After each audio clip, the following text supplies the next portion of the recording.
Okay, I'm gonna record some songs here in my makeshift studio. Pretty cool space we got here.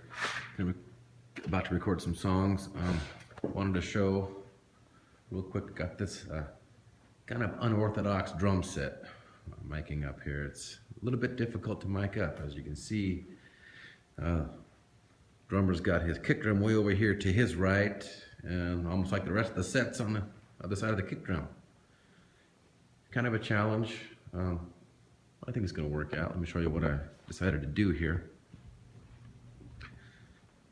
This drummer's got a particularly strange tom setup. He's got this little tom down here. So what I opted to do, I only have 8 inputs. So here's what I decided to do.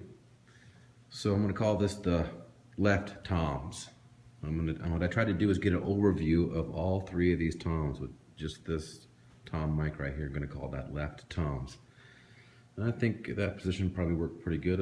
I might experiment a little bit, but pointed that down here in between those 2 and right at this tom. Should get a good overview of those 3 toms. And I'm going to pan this one off just a little bit to the right. Got another floor tom mic over here. Kicks mic, snares mic, that's a 57.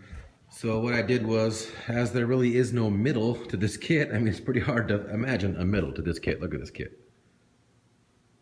So what I did was I drew an imaginary line in between, like here's the snare hit where he hits the snare, and here's the beaters of the kick drum, imaginary line in between that. So trying to make that the center, and I split those for my overheads.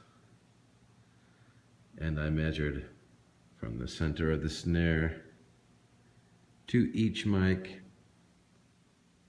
49 inches and 49 inches.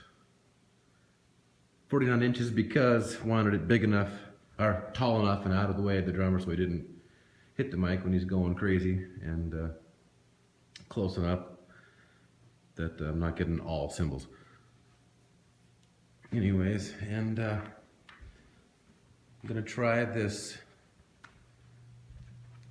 outside kick mic. I haven't tried double miking a kick drum before. I know I probably should have, but I've always got pretty good results with just an inside kick mic, because we're doing some old school metal, and that metal tone's a little clickier. So I got a PV520i in there, in a little bit further than halfway, pointed directly right at the beaters. It's got a pad on there which helps some high-end click.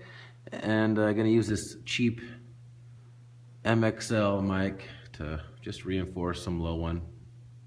Use it as an outside kick mic. So obviously I don't have anything plugged in yet, but I just spent some time setting the mics up and putting them in the spots where I think they're gonna work pretty good right off the bat. But I'll make sure that my snare mic's in phase with the overheads. Start from there. Try to keep everything as in phase as possible. So hope it works out.